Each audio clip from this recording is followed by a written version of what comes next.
Bismillahirrahmanirrahim. Assalamualaikum warahmatullahi wabarakatuh. Alhamdulillah, nahmaduhu wa nasta'inuhu wa nastaghfiruh wa na'udzu billahi min shururi anfusina wa sayyiati a'malina. Asyhadu an la ilaha illallah wahdahu la syarika lah wa asyhadu anna Muhammadan abduhu wa rasuluh. Rabbi shrah li sadri wa yassir li amri wahlul 'uqdatam min lisani yafqahu qawli. La haula wa la quwwata illa billah. Bapak-bapak, ibu yang dimuliakan Allah Subhanahu wa taala, dan kita bersyukur kepada Allah hari ini kita bisa bersama-sama melakukan sholat berjamaah zuhur. Kemudian kita belajar, sebab salah satu kebahagiaan kita itu manakala kita rajin belajar. Tidak hanya para malaikat Allah yang memohonkan ampun kepada kita, tapi juga seluruh makhluk Allah. Bahkan dalam hadis itu diriwayatkan seluruh makhluk Allah memintakan ampun, sampai air yang ada, ikan yang ada di dasar laut pun memohonkan ampun kepada Allah untuk orang-orang yang mencari ilmu. Ya, mudah-mudahan kita termasuk salah satu dari yang didoakan. Yang kedua, ya, kita bersyukur beberapa saudara kita, barangkali ada yang sudah pulang ke tanah air menunaikan ibadah haji. Mudah-mudahan menjadi haji mabrur. Dan yang belum pulang masih di tanah suci menunggu giliran pesawat yang haji biasa belum pulang, yang gelombang keluar, mudah-mudahan bisa memperbaiki ibadah, memperbanyak ibadah, dan mudah-mudahan tambah soleh. Dan yang ketiga, kebahagiaan kita itu Indonesia menang 3-1 tadi, menambah kebahagiaan. Ya, walaupun tidak imbang karena dua kali negara diberikan oleh wasit kepada pemain kita, tapi itu tidak ada yang kebetulan, itu semuanya skenario Allah untuk memperteguh eksistensi bangsa dan negara Indonesia.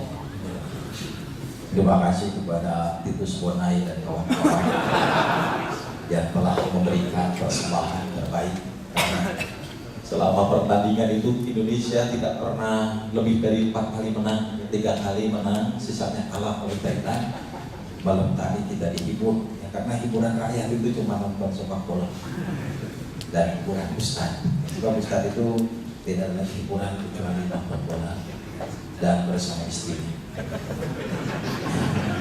Makanya kalau ustad anaknya banyak, ya ada hiburan lagi. Ini Bapak Ibu sekalian, kita bersyukur kepada Allah semuanya. Dan yang harus kita patut syukuri, di dalam Al-Quran, Allah itu sudah berjanji kepada orang-orang beriman akan memberikan sesuatu yang sangat indah. Janji khusus Allah ini Bapak Ibu kepada orang beriman. Mudah-mudahan kita bisa memelihara iman dan amal soleh kita, Bapak Ibu. Di dalam surat Luqman ayat 8 sampai ayat 9, kemudian surat Al-Kahfi ayat 107 sampai 108, di sini disebutkan janji khusus Allah untuk para beriman itu. A'udzubillahi minasyaitonirrajim. Innal ladzina amanu wa 'amilus sholihat. Sesungguhnya orang-orang yang beriman dan beramal soleh, lahum, bagi mereka itu jannatun na'im, surga Allah. Jannat itu asal kata dari jannah. Jannat itu jamak dari jannah. Jannat itu surga-surga. Jannah itu surga secara bahasa artinya jannah, tersembunyi. Jadi kenapa jin disebut jin? Karena tersembunyi, tidak terlihat. Makanya Ibnu Taimiyah pernah mengatakan kalau ada orang yang mengaku melihat jin, ragukan keimanannya. Karena jin itu tidak bisa terlihat, apalagi di botolan. Orang Indonesia itu perkasa. Kalau ada orang yang melihat jin, katanya itu dalam bentuk wujud yang lain. Jadi jin tidak bisa menampakkan wujud aslinya. Itu dalam beberapa keterangan disebutkan bahwa jin itu bisa menampakkan diri dalam wujud yang lain. Kalau bahasa Sunda itu mancala putra, mancala putri. Apa ya bahasa Indonesia? Mancala putra, mancala putri. Ya, wujud yang lain. Memang sulit menerjemahkan bahasa Sunda. Mancala putra, mancala putri. Jadi jannah, janin itu karena tersembunyi, tidak terlihat. Nah, khalidina fiha, mereka kekal di dalamnya. Surga disebut jannah itu dalam kitab akidah yang ditulis oleh Said Sabiq itu disebutkan bahwa jannah disebut jannah itu karena dedaunan yang ada di surga itu satu dengan lain terkait kuat, terintegrasi, itu sampai tidak terlihat cahaya matahari masuk ke dalam kebun itu, saking rindahnya. Itu namanya jannah.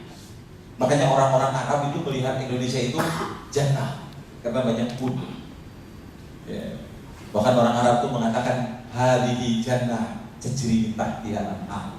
Inilah surga yang di bawahnya mengalir sungai-sungai.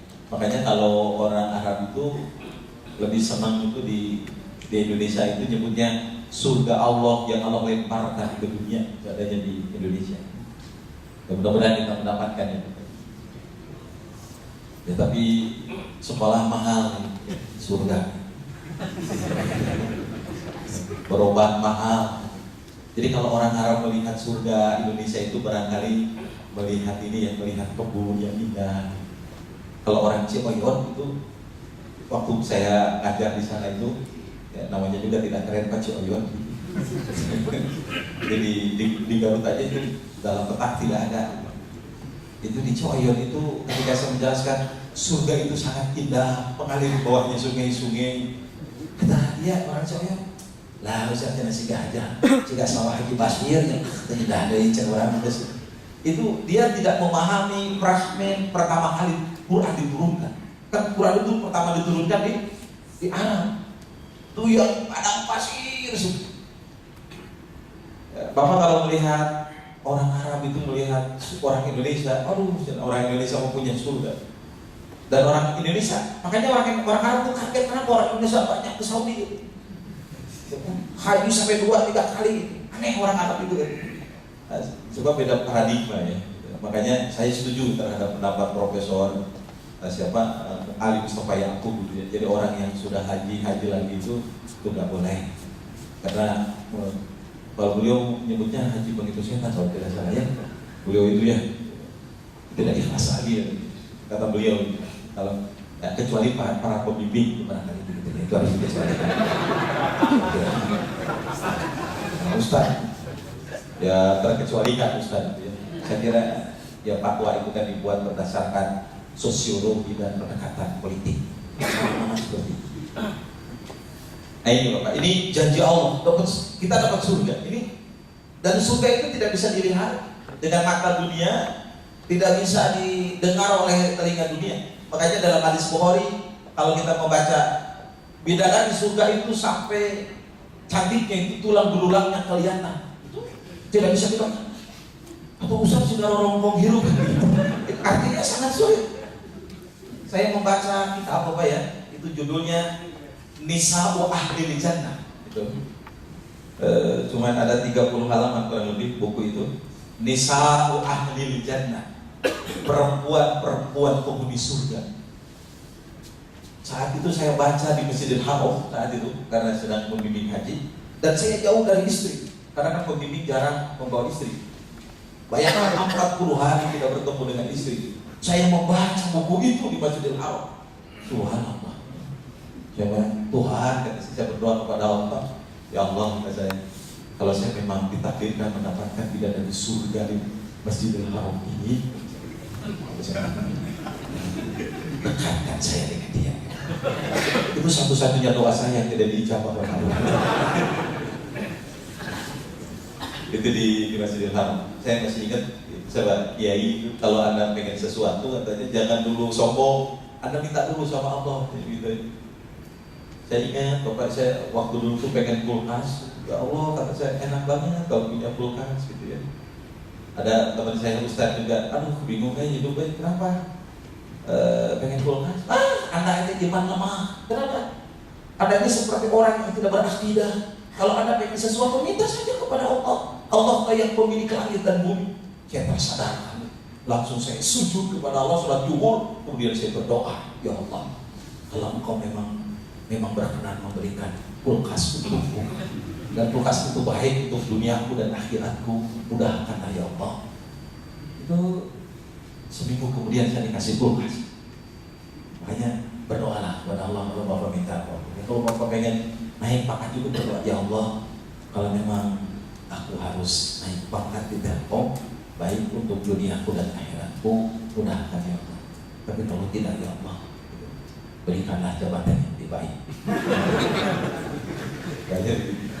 Itu kalau Rasulullah mengatakan malam ya sekalilah yang doa aneh, orang yang tidak memohon kepada Allah, Allah akan marah kepada orang. Saya bertemu dengan siapa artis yang gendut itu, bisa juga, yang nyanyi burung-burung itu, karena suka movie itu. Oh, Pak Inharja, betul. Waktu itu saya ceramah di Garut, beliau sebagai tamunya almarhum. Pak Ustaz, katanya doa yang paling baik itu yang bagaimana? Kata saya, kalau Pak Inharja gimana berdoa? Saya berdoa begini, ya Allah, aku bermohon seperti memohonnya Rasulullah, aku berdoa seperti berdoanya Rasulullah. Amin ya Allah. Saya nggak boleh begini. Kalau berdoa itu harus disebutkan, betul tidak Pak? Boleh rinci, tapi kita tidak boleh terlalu rinci. Betul. Ya Allah, berikanlah kami rumah yang luas. Boleh. Karena Rasulullah menganjurkan kita agar memiliki rumah yang luas, kendaraan yang baik. Silakan minta. Tapi jendelanya, ya, catnya itu tidak usah disebutkan. Ya Allah, berikan aku rumah yang luas. Kalau bisa jendelanya ada lapangan itu tidak usah. Janji Allah itu surga. Ada janji-janji lain Bapak. Nah ini janji Allah itu dalam surat Ar-Rum ayat 47. Buat orang-orang beriman itu adalah an-nasru ala a'daihim. Allah akan menolong orang-orang beriman untuk mengalahkan musuh-musuh orang beriman. Itu malam tadi saya itu tidak nonton Thailand dengan Indonesia, karena saya khutbah nikah tadi malam itu. Ya, itu di Kopo. Begitu saya dijemput, diantarkan pula oleh panitia, kata saya, menang mana Indonesia sama Thailand? Menang Ustaz, 3-1. Mungkin itu pertolongan Allah untuk orang-orang beriman. Kata saya, dari mana itu? Kata saya, dalilnya. Ya ini janji Allah untuk orang beriman. Saya tidak. Jadi Indonesia tadi main menang itu ya bisalah pertolongan Allah. Ya. Tapi masa sih pakai ayat ini? Bapak setuju tidak? Karena Tibo itu bukan Muslim, itu spona gitu. Jadi jangan terlalu dikait-kaitkan lah ya. Itu karena memang wasit memberikan 2 kartu merah. Sehingga Thailand permainannya tidak berkembang. Ini Pak. Walaqad arsalna min qablika rusulan ila qaumihim faja'u bil bayyinati fantaqamna minal ladzina ajramu wa kana haqqan 'alaina nasrul mu'minin. Kata Allah, wa kana haqqan 'alaina nasrul mu'minin. Wajib bagi kami untuk menolong orang-orang beriman. Selama kita punya iman, tenang, insyaallah Allah akan menolong kita. Yakin ya Pak ya. Jadi makanya putus asa itu bagi orang beriman itu tidak punya putus asa. Makanya di dalam surat Yusuf kan disebutkan putus asa itu hanya dimiliki oleh orang-orang yang kafir, tidak punya iman. Namun orang beriman itu akan senantiasa berhadapan dengan ujian dan tantangan, dan dia akan di-backup oleh Allah. Nah, kalau kita beriman ini, ya tapi jangan terlalu overconfidence. Oh saya sih kan beriman. Ini yang membuat Allah tidak menolong dia. Saya bertemu dengan siapa itu Pak? Orang Afghanistan itu waktu haji tahun 2006 di Mekah itu di Masjidil Haram gitu ya, ngobrol.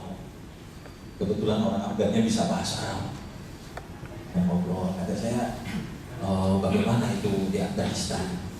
Dia mengatakan, kami menang bukan dimenangkan oleh senjata, tapi kami bisa mengusir Rusia, bukan juga dibantu oleh Amerika, tapi kami menang karena atas izin Allah.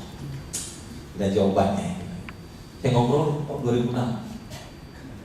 Subhanallah. Oleh karena itu saya yakin ya, kalau kita beriman, Allah akan menolong kita. Makanya jangan pernah kita ragu.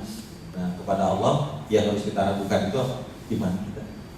Ya jujur aja Bapak, Telkom ini kan subhanallah masjid yang paling ini kita masjid yang paling penuh. Coba Bapak sekarang ke Istiqomah. Ya Bapak ke Istiqomah, sholat zuhur, atau Bapak ke ini nih, ke siapa?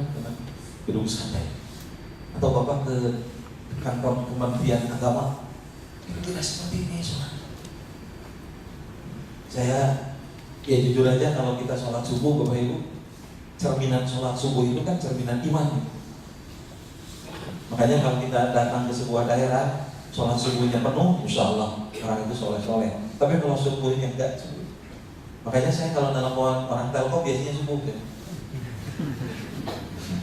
Teman-teman, Assalamualaikum. Orang Telkom itu kalau subuh udah bangun, makanya termasuk keajaiban dunia, termasuk seperti Komodo gitu. Kalau orang Telkom jam 7 subuh itu belum bangun. Keajaiban dunia. Ini saya, ya iman kita itu. Kalau di zaman Rasulullah itu iman itu jadinya apa? Kalau di zaman Rasulullah, kata Rasulullah, gantikan aku jadi imam, gitu kan? Aku akan datang kepada saudara-saudara yang tidak berjamaah, aku bakar rumah. Artinya iman di zaman Rasul itu dilihat dari orang yang berjamaah di masjid. Makanya orang-orang munafik itu salah satu kriterianya di dalam Quran disebutkan orang-orang yang malas untuk melakukan salat. Itu dalam surat An-Nisa kalau tidak salah. Dalam surat An-Nisa itu disebutkan bahwa orang-orang munafik itu kalau mau salat itu suka kusala, malas, kusal-kusal. Orang sudah bilang. Mungkin kusal-kusal diambil dari itu ya. Kusala itu malas. Surat An-Nisa sudah jelas. 1:40. Innal munafiqina, orang-orang munafik itu yukhadi'una Allah.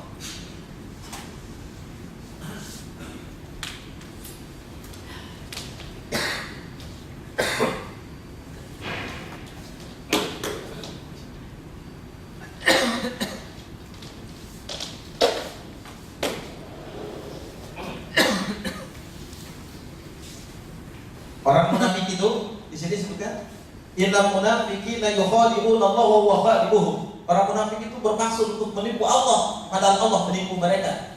Wa idza qamu ila sholati qamu kusala. Apabila mereka mau sholat, mereka kusala, malas. Jadi Bapak jangan punya perasaan malas untuk kalau sholat. Ya, malam tadi itu penyesalan saya itu Indonesia main sekali itu pas azan. Aduh, itu bahaya. Itu dosa berlipat. Panitia. Sampai masjid kosong, saya telepon masjid saya, gimana? Oh, saya masjid, katanya biasa 3 sok Indonesia main. Jadi berapa sok? 1 sok. Gitu. Ngeri loh main. Yura'unan nas, kalau mereka salat mereka riya, ingin dilihat. Makanya ciri orang ikhlas itu kata Rasulullah, kalau sholat berjamaah dia standar untuk banyak orang, tapi kalau sholat sendiri dia lama. Jadi kalau kita sholat sendiri biasanya kan kita sudah kebalik Pak. Tapi kalau jadi imam biasa kulhu, jadi sabihis. Hati-hati. Dan wala yadhkurunallaha illa qalila. Dan mereka itu zikirnya hanya sedikit sama Allah. Makanya seorang muslim itu, energi orang muslim itu kan 3, itu kata Ibnu Taimiyah. 1 qiyamul lail, 2 tilawatul Quran, yang ketiga zikir.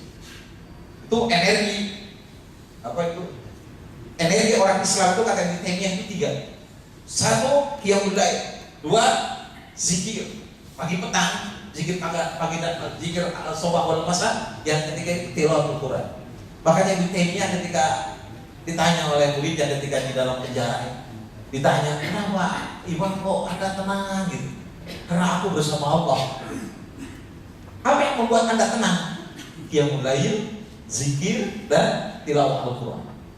Itu kata Ibnu Taimiyah, kalau aku diusir oleh pemerintah yang zalim, aku sedang melakukan tamasya bersama Allah.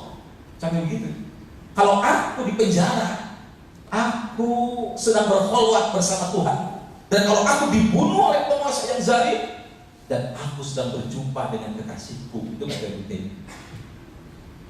Ya, kita punya nggak prinsip itu? Ya bukan harus di penjaranya, prinsipnya. Bahkan orang-orang munafik ini di sini, mudabdabina baina dzalika la ilaha illa wa la ilaha illa. Itu dalam tafsir disebutkan antara iman dan kufur. Dia tidak iman, dia tidak kufur. Nah makanya sekali lagi Allah akan menolong orang beriman selama kita beriman. Wajib bagi Allah untuk menolong orang beriman. Yang kedua, Bapak Ibu sekalian, ini hak Allah. Yang kedua, janji Allah untuk orang beriman itu ad-difa'anhu. Ini saya baca dari kitab Iman karangan Abdul Majid Az-Zidani, ad-difa'anhu. Jadi Allah itu akan membela orang-orang beriman, tidak hanya menolong tapi akan membela. Innallaha yudafi'u 'anil ladzina amanu innallaha la yuhibbu kulla khawwan kafur. Sesungguhnya Allah membela orang-orang yang telah beriman. Jadi kita jangan pernah takut untuk tidak dibela Allah. Sesungguhnya Allah tidak menyukai tiap-tiap orang yang berkhianat lagi mengingkari nikmat. Khawwan itu sudah seperti juhal, itu sudah sangat berkhianatnya. Kalau jahil itu bodoh Bapak Ibu. Tapi kalau juhal itu super bodoh. Super bodoh.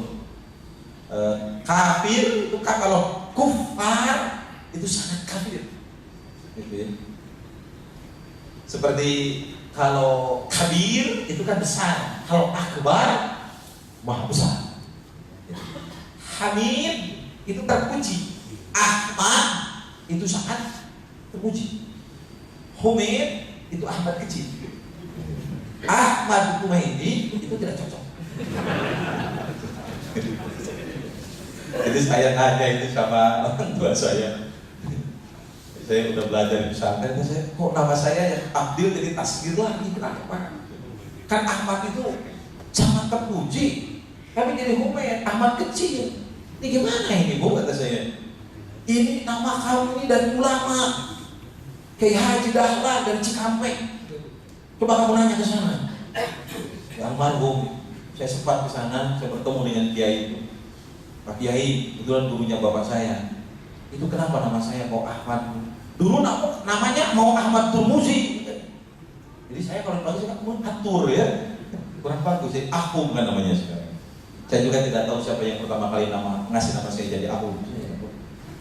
Saya alhamdulillah ya, nama saya Ahmad Humaidi, panggilannya Ahum. Jadi sampai ada orang yang kenal Ahmad Humaidi sama Ahum gak kenal, begitu. Sudah alhamdulillah. Dia Ahmad Humaidi yang Ahum aja, bukan.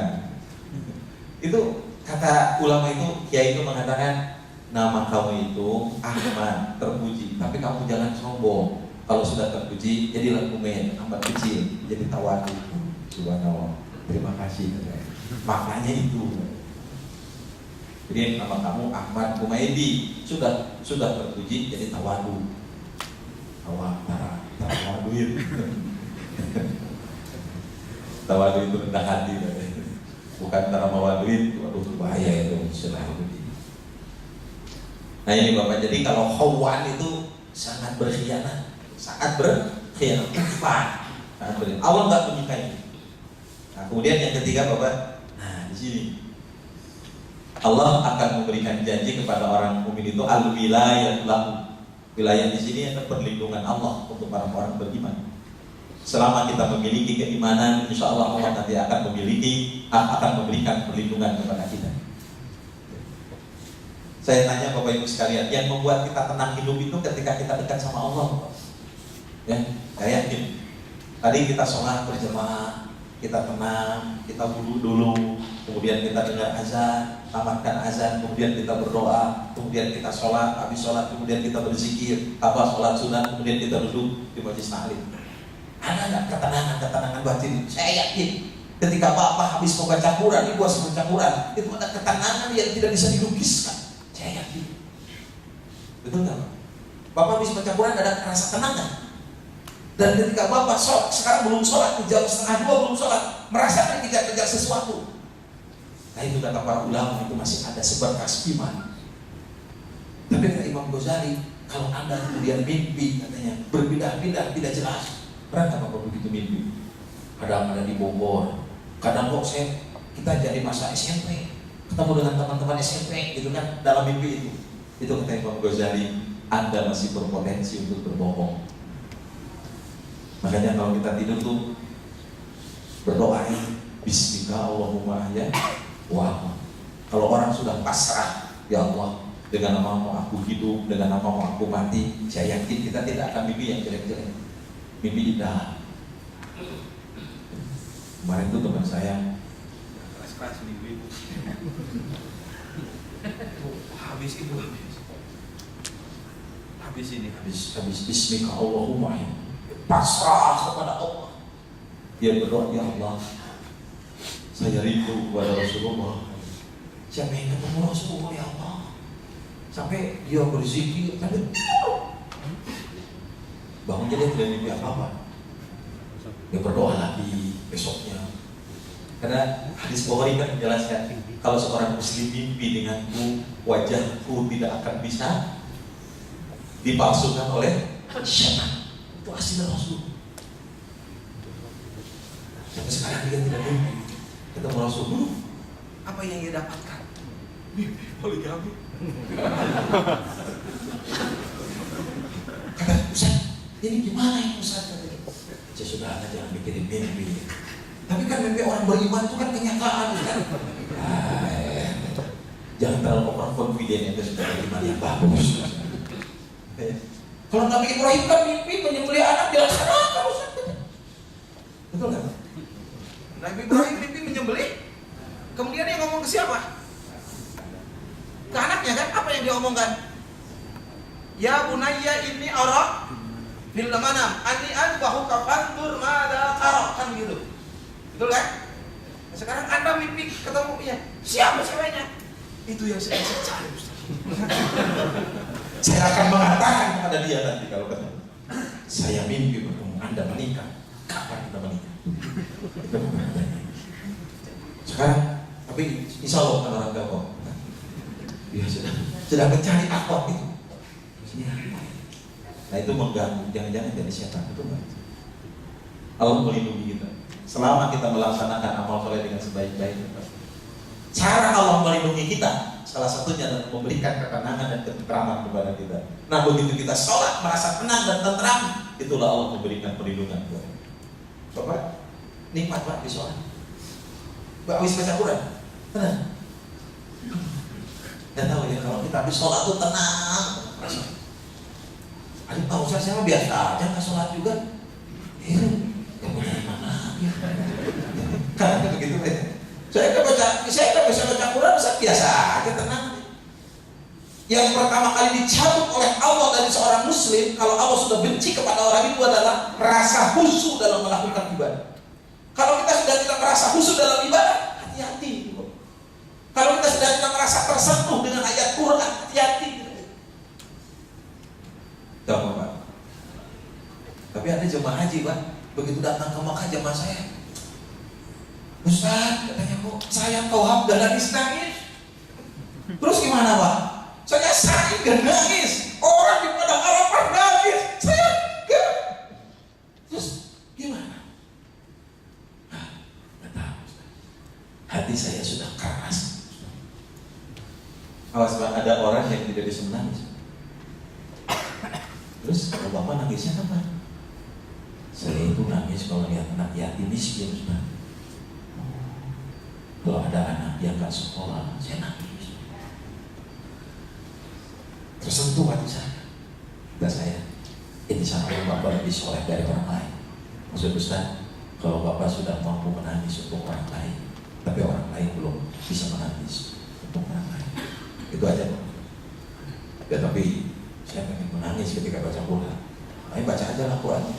Yuk baca Quran di Masjidil Haram sebelum ke Madinah itu. Kebetulan pas Syekh Sudes Pak sholat subuh itu, baru dia nangis. Pak Ustaz, alhamdulillah saya bisa nangis. Ngerti kan? Enggak. Terus Anda kenapa Anda nangis? Saya nangis karena saya tidak bisa nangis. Kata saya sih Bapak tidak berkualitas nangis sekarang. Kenapa menangis karena tidak bisa?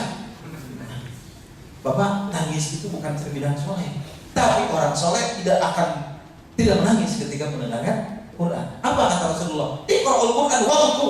Baca Quran sambil menangis. Fa'ilal tarku patawaku. Kalau kamu tidak berhasil menangis, belajar menangis.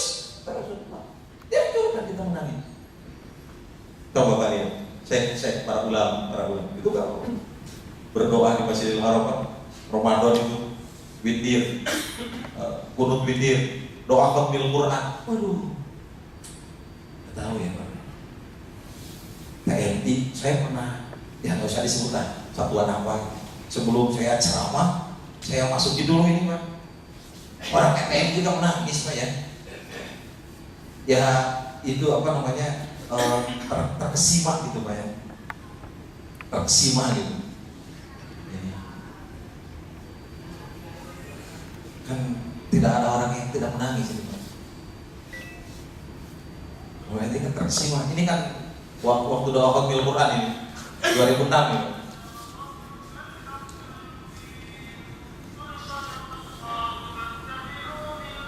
Ini kan saya sudah sih. Ini saya setel ini di TNI ini Pak. Ya. Kan nanti diperlihatkan itu kan nanti. Ini saya sudah lagi khatimul Quran bulan Ramadan 2006.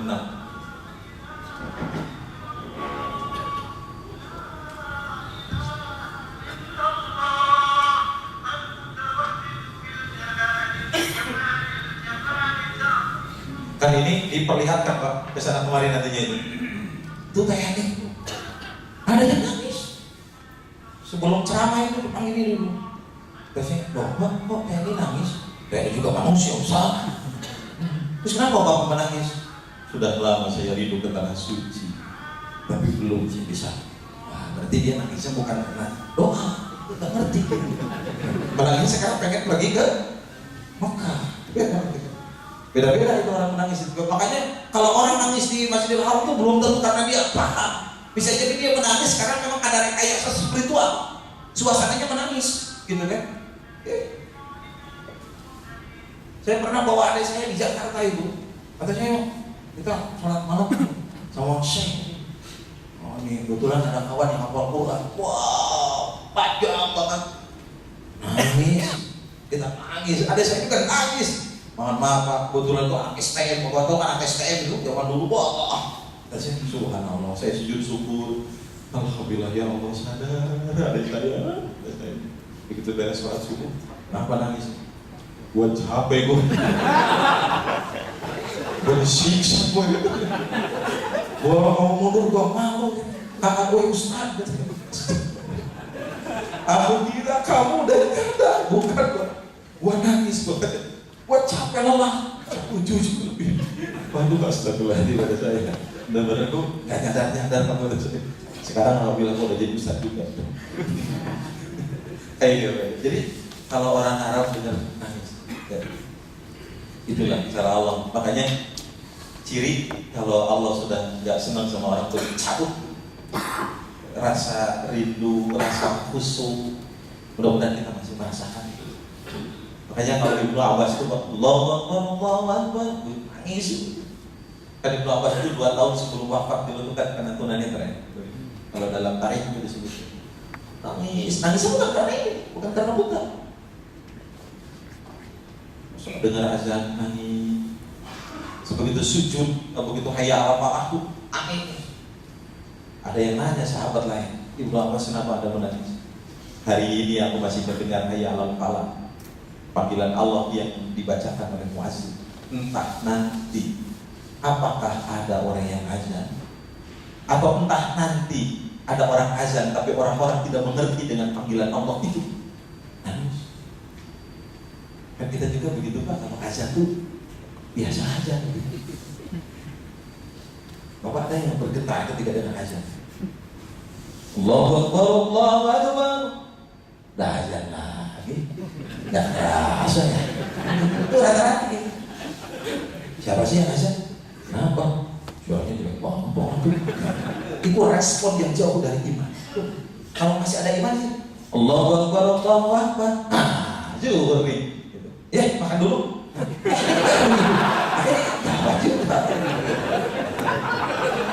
Itu ada yang masih punya iman lah. Nanti sholatnya itu 1:30 itu ada kan. Nah, yang mudah-mudahan orang yang khusyuk itu Allahu Akbar, Allahu Akbar. Alhamdulillah ya Allah, Allahu Akbar. Jadi kita kan ada pengumuman buat itu direktur jadi enak. Saya ceritakan orang Telkom memanggil itu dipakai sekarang di salah satu perusahaan Pak. Oh, subhanallah. Saya cerita ceramahkan di Telkom itu 10 menit sebelum aja berkumandang itu ada direktur suaranya ditiru itu Pak. Oleh perusahaan itu reaksi pertama apa yang muncul? Apa ini dia? Itu reaksi pertama. Nggak ada kerjaan direktur katanya.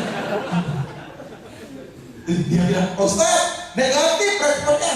Dakwah terus Pak, jangan berhenti. Respon kedua, udah beres hari kedua, ganti. Respon kedua. Nah, baru ketiga itu pakai tangan besi. Ya enggak sholat, aku pecat semua. Baru ke masjid semua. Jadi Pak, di perusahaan Bapak tidak usah dihimbau. Langsung aja pakai tangan besi. Enggak sholat, gue pecat. Gitu aja udah. Jadi enggak usah pakai gitu-gitu. Tapi gue capek juga Pak Ustaz. Tiap hari begini ya. Sabar Pak, sholat nggak bisa dipaksa. Harus ada proses pembinaan. Artinya saya panggil ceramah terus. Oke, kalau gitu. Ceramah terus. Itu. Alhamdulillah sekarang sudah berjemaah Pak, itu sudah 80% karyawan begitu aja berkumandang sholat. Alhamdulillah 3 tahun Pak. Subhanallah. Alhamdulillah sekarang sih udah bagus, udah ngerti lah. Dibina rasa kalau sudah dicabut itu. Seperti gini Pak, mohon maaf, Bu ya. Perasaan Bapak sekarang ke istri gimana? Saya tanya, masih ada cinta? Ada? Bergemuruh? Atau sudah lamban gitu? Angin sepoi-sepoi, gimana? Harusnya kan iman kita itu kan begini kan Pak. Kenapa? Karena kita berhadapan dengan apa? Dengan sakaratul maut kan. Harusnya kan semakin dekat kan semakin kencang. Idealnya sekarang turun. Cinta kita juga ke istri begitu. Kan semakin hari kan kita mau berpisah sama dia, betul nggak? Harusnya tambah kencang, betul nggak? Sekarang nyatanya lendo. Mau apa lendo bahasa Indonesia ini? Lambat. Sulit merespon. Betul nggak? Setuju nggak? Kenapa coba itu? Kenapa? Apa? Hah? Oh enggak, enggak terlalu beda. Katanya ibu, katanya ibu cintanya saking enggak sama suami? Sama. Tambah kenceng, tambah kapan cinta itu sama suami? Oh. Respon tuh tidak ada. Aduh, terima ini. Sangat lama sama. Memang laki-laki itu subhanallah. Kesabarannya di atas rata-rata. Saya kemarin ceramah di Jakarta, ada seorang dokter. Ya dokter, dia kuliah juga di psikologi. Ustaz, ya Bu, saya baru menyadari sesadar-sadarnya. Dulu saya menolak. Kenapa? Ternyata menurut hadis Bukhari yang banyak penghuni neraka jahanam itu kan perempuan. Benar. Terus masalahnya apa? Dulu saya menolak hadis ini. Yang ditolak, masa sih? Sekarang yakin, saya yakin. Maksud ibu, kan Rasul kemudian mengatakan di antara wanita yang menjadi penghuni neraka banyak itu adalah perempuan yang tidak bersyukur kepada pemberian suami. Itu perempuan kayak saya. Menurut survei terakhir Pak, ambisi perempuan itu lebih besar daripada ambisi laki-laki. Setuju tidak? Ini menurut penelitian beliau. Makanya saya tanya, kenapa perempuan tidak mau dipoligami? Ambisinya menguasainya besar. Masalahnya. Terlalu dijamkan. Paham tidak Bu? Apa Bu? Ibu ngecam Ustaz. Apa sih? Kenapa Bapak itu ambisi? Itu penelitian terbaru beliau. Dan ternyata ambisi perempuan itu lebih kencang daripada ambisi laki-laki. Yang pengen rumah duluan laki-laki perempuan. Biasanya Bu. Rumahnya buat siapa? Bapak kalau kurang uang siapa yang marah pertama kali? Bu, Ambisi itu kan rata-rata orang-orang yang korupsi, mohon maaf, ini adalah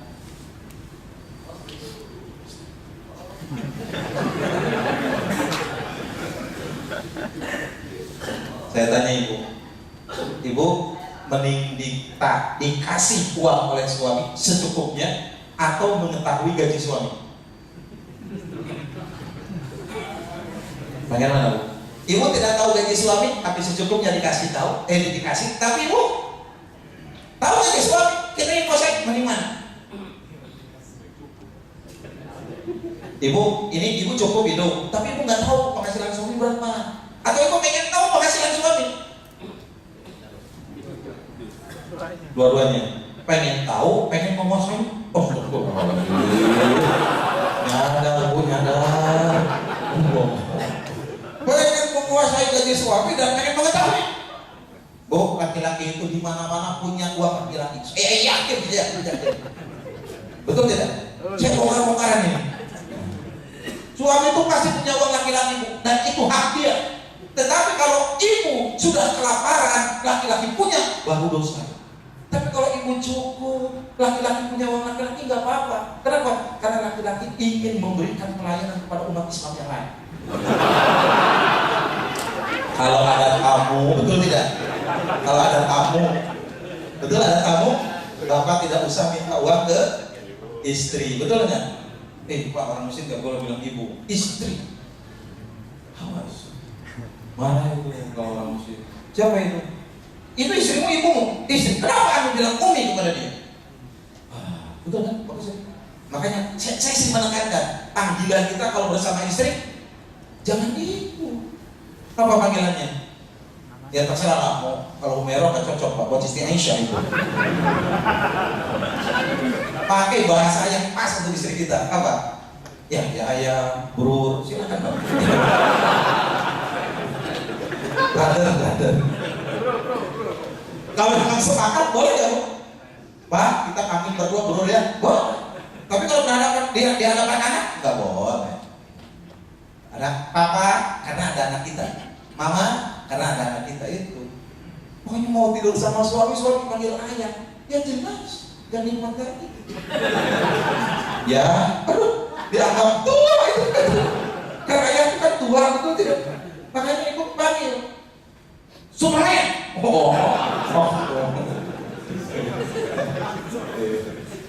Bukankah katanya hidup karena kata-kata? Astagfirullah, Bapak sudah jam berapa? Karena tadi jam juburnya jam 12, nanti kita Demikian ini belum selesai. Saya ngaji nggak pernah selesai di sini loh. Karena saya supir tembak juga di sini. Jadi selain saya punya batangan, saya ditembak jadi supir tembak. Batangan saya besok jam 12, jam 7 sampai jam 8 pagi-pagi kajian yang di sini. Tapi kalau supir tembak saya siap. Ya supir tembak harus spesial. Kapan mungkin kan itu dah. Ya makanya ya saya menikmati hidup seperti itu. Subhanallah. Makanya indah sekali Pak kalau banyak ceramah. Oh, Bapak jangan begini. Bagian ibadah kita, mudah-mudahan ini silaturahmi kita ya. Makanya ada yang bilang, ini saya orang kalau karyawan yang belum dapat SK. Besar ketemu ada beberapa tahun di sini. Terima kasih Bapak Ibu, nanti kita lanjutkan dalam kesempatan lain. Subhanallahumma wa bihamdika asyhadu an la ilaha illa anta astaghfiruka wa atubu ilaik. Assalamualaikum warahmatullahi wabarakatuh.